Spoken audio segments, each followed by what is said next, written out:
The wind howled through the trees, carrying with it the scent of damp earth and pine. In the middle of the dense Montana wilderness, where the nearest town was a 2-hour drive away, an old wooden cabin stood alone against the elements. Smoke curled lazily from the chimney, the only sign of life inside. Ethan Hayes sat by the crackling fireplace, staring into the flames, a glass of whiskey untouched on the table beside him. His hands, rough from years of work, rested on his knees.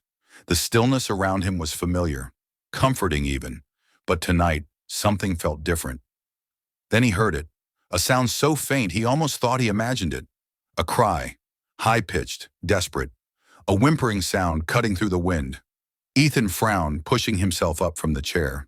He hadn't heard a sound like that in years. It wasn't the usual rustling of wildlife or the distant calls of coyotes. This was something else, something small, something afraid. He grabbed his coat, opened the door, and stepped onto the porch. The cold hit him instantly, biting through the flannel he wore. His boots crunched against the frost-covered ground as he followed the sound, his breath forming small clouds in the air. And then he saw it, a tiny bundle of fur, barely visible in the dim light, shivering at the edge of the clearing. A wolf pup. Ethan hesitated. He had seen wolves before, majestic, powerful, moving in silent unity through the forest. But this one was alone, and judging by the way it whimpered, it wasn't just lost, it was hurt. His instincts kicked in before logic could stop him. Slowly, carefully, he knelt, extending a hand. The pup flinched but didn't run. It was too weak to. Its fur was matted with dirt and blood, its ribs faintly visible beneath the thick coat. Ethan could see the fear in its eyes, the way it trembled, not just from the cold, but from something deeper. He spoke softly, his voice a low murmur against the wind. "Hey there, little guy. It's okay. You're safe." For a moment, the pup just stared at him. Then, as if deciding it had no other choice, it took a wobbly step forward, and another, until finally it collapsed against his hand, too exhausted to stand. Ethan scooped it up gently, holding the fragile body against his chest. It was lighter than it should have been, too small to survive on its own. As he turned back toward the cabin, his mind raced. What had happened to the pup's mother? Its pack? And why, of all places, had it come to him?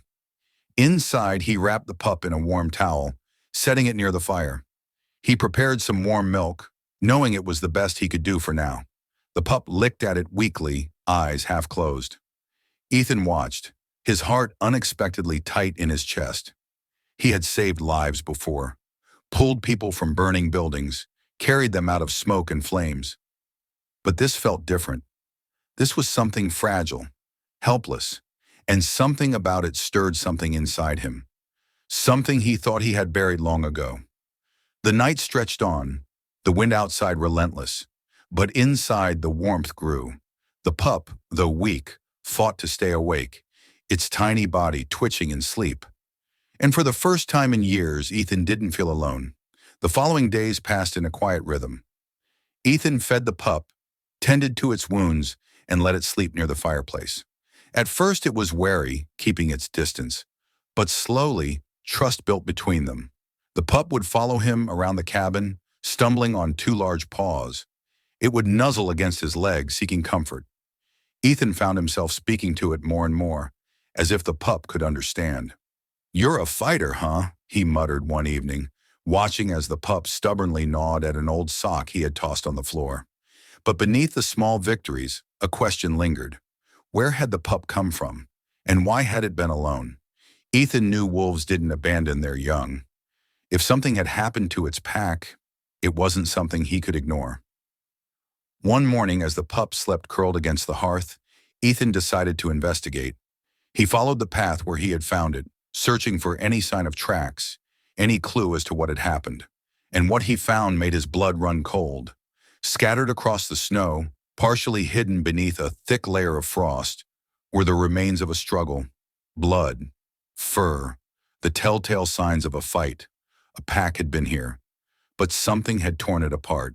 The realization settled heavily in his chest. This pup wasn't just lost, it was a survivor. As he stood there, the wind carrying the silence of the forest, Ethan felt something shift inside him. A memory, a fire, a child crying in the smoke. A moment where he had failed, where no matter how hard he had fought, it hadn't been enough. He had left the city to escape that memory, to leave behind the weight of what he couldn't save. But now here was something else, something small and fragile, needing him to fight again. That night, as the pup rested beside him, Ethan made a decision. He wasn't just going to care for it, he was going to protect it. Whatever had destroyed its pack was still out there, and he wasn't going to let it happen again. As days turned to weeks, the pup grew stronger, its legs steadier, its eyes brighter. And with that strength came something else, a restlessness, a pull toward the wild it had been born into. Ethan knew what it meant. He knew deep down this pup didn't belong in a cabin, no matter how much warmth it had found there. But letting go wasn't easy. One evening, as the pup sat by the open door, ears perked at the sounds of the forest, Ethan sighed. "You want to go, don't you?" The pup turned, looking at him with those deep, knowing eyes. And in that moment, Ethan understood. This wasn't just about survival, it was about healing, for both of them. So with a heavy heart, he knelt, running a hand through its thick fur one last time. "Go on," he murmured. "Go find your world." And just like that, the pup turned and disappeared into the trees. Ethan watched until it was gone, the silence settling around him once more. But this time, it didn't feel empty, because sometimes saving something didn't mean keeping it. It meant letting it go. And in that moment, for the first time in years, Ethan felt something lift. The weight of the past, the ghosts of what he couldn't save. Because tonight he had saved one, and that was enough.